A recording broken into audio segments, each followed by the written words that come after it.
365 agricultural, forestry and fishing businesses closed over the last year, according to the ONS.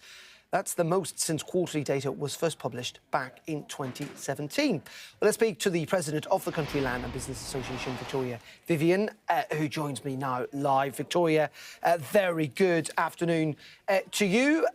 Do we think this is all down to, mostly down to, maybe a little bit down to the government's changes when it comes to inheritance tax?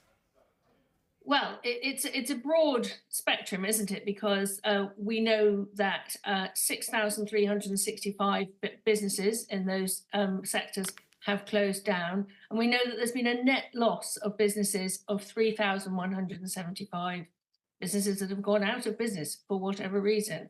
We need to know a lot more detail about the background. But what we do know is that more than 50% of those businesses decided to stop trading in the period since the Chancellor's budget of 2024, an anti-growth, anti-business budget, and this is the result.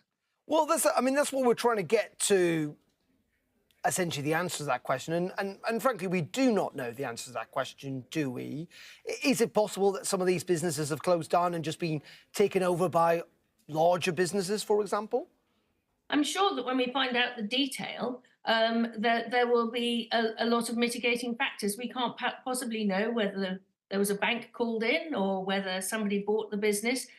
So we just know this bald fact that a greater number of farming, fisheries and forestry businesses that since the record began, which is relatively recent, have stopped trading in the last year.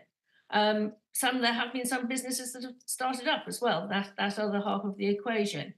But there are still fewer businesses employing fewer people and ultimately paying less tax.